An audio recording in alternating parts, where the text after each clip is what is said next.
محرم کی پہلی تاریخ کو امت مسلمہ کا جلیل القدر فرزند حضرت رسول اللہ کا جلیل القدر صحابی، آپ کا جلیل القدر ساتھی، آپ کے اشارہ ابرو کے پر ہر وقت تلوار بدست رہنے والا، منافقوں کی گردنوں کو اڑانے کے لیے ہر وقت بےتاب رہنے والا، اللہ کے دین کے لیے مر مٹنے کا جذبہ رکھنے والا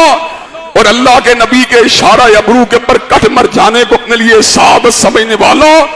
اور حضور کی خوشی کے لیے ہر آن ہر لمحہ بےتاب رہنے والا اور آخرت کی تیاری کے لیے ہر وقت سرگرم رہنے والا اور خشیت الہی میں ہر وقت ڈوبے رہنے والا، جس کے تقوی اور للہیت کا عالم یہ تھا کہ حضرت رسول اللہ نے خود اس امر کا اعلان فرما دیا، لوگ مجھے اپنی دینداری کے تناظر میں خواب میں دکھائے گئے، کسی کی قمیض یہاں تک تھی، کسی کی یہاں تک تھی، لیکن عمر کے تدین کا عالم یہ تھا کہ اس کی قمیض زمین کے پر گھسٹ رہی تھی، جس کی دینداری کا عالم یہ تھا کہ وہ سراپا دینداری میں ڈوبا ہوا تھا، اور جس کی رائے کے اوپر قرآن کی آیات محکمات اتر کرتی تھیں، جس کی غیرت دینی و ملی نے اس حد تک اس کو بےتاب کر دیا کہ اس کی تمنا کو پورا کر کے اللہ تبارک و تعالی نے آیات حجاب کا نزول فرما دیا، اور جس کی ہیبت و حشمت نے کیسر و کسریٰ کے شیر دل جرنیلوں کو اپنی کچھاروں میں کپکپانے کے اوپر مجبور کر دیا، اور جس کی شہادت کی خبر حضرت رسول اللہ نے خود اپنی حیات مبارکہ ہی کے اندر دے دی، اور وہ عمر جس کی زندگی کی ایک ہی مقصد تھا کہ پوری کی پوری دنیا کے اندر اسلام کے جھنڈوں کو لہرا دیا جائے، اور جس کے جنتی ہونے کی بشارت خود حضرت رسول اللہ نے اپنی زبان رسالت مآب سے دی تھی کہ وہ 10 صحابہ جن کو حضرت رسول اللہ نے جنتی قرار دے دیا، ان میں سیدنا فاروق اعظم کا دوسرا نمبر ہے، اور حضرات گرامی قدر اسی کے اوپر بس نہیں ہے بلکہ سیدنا فاروق اعظم کی جنت کو حضرت رسول اللہ نے شب معراج بھی دیکھا تھا۔ شب معراج حضرت رسول اللہ کو 2 صحابہ کرام رضوان اللہ علیہ مجمعین کے آثاروں کو دیکھنے کا موقع ملا۔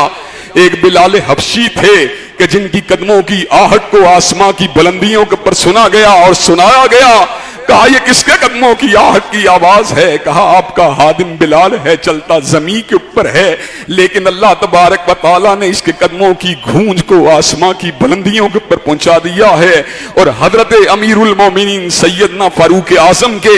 محل کو بھی دکھلا دیا۔ حضرت رسول اللہ کو جنت کے اندر ایک انتہائی حسین و جمیل محل نظر آیا، اس حسین و جمیل محل کو دیکھ کر حضرت رسول اللہ نے پوچھا یہ کس کا محل ہے؟ کہا آپ کے یار عمر کا محل ہے۔ حضرت رسول اللہ قریب ہوئے، لیکن ایسے عالم میں کوئی حور یا خوبصورت عورت کی حرکت کو دیکھ کے حضرت رسول اللہ پیچھے ہٹ گئے۔ حضرت عمر فاروق رضی اللہ تعالیٰ عنہ کو بتلایا گیا، عمر تمہاری غیرت کی وجہ سے میں پیچھے ہٹ گیا۔ حضرت عمر رونے لگے، کہا حضور کیا میں آپ کے بارے میں بھی غیرت کر سکتا ہوں؟ حضرات گرامی قدر جس کی گورننس نے، جس کے نظم و نسق نے، جس کی رعایا کی خبر گیری نے، اور جس کی بے مثال حکومت نے اس کو اس مقام میں بلند کے پر فائز فرما دیا، جس کی عسکریت نے، جس کی فتوحات نے، جس کی تلوار نے، جس کے عدل و انصاف نے اس کو اس مقام میں بلند کے پر فائز فرما دیا کہ مسلمان تو مسلمان تھا، الفضل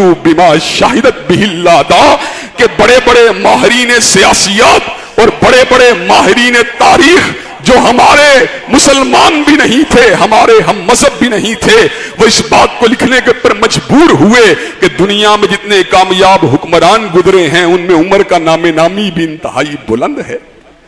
حضرات گرامی قدر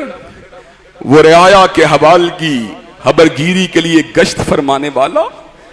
اور وہ ایک ایک دروازے کے پر دستک دے کر غریبوں اور قسم پرسی میں زندگی گزارنے والے کے احوال کو،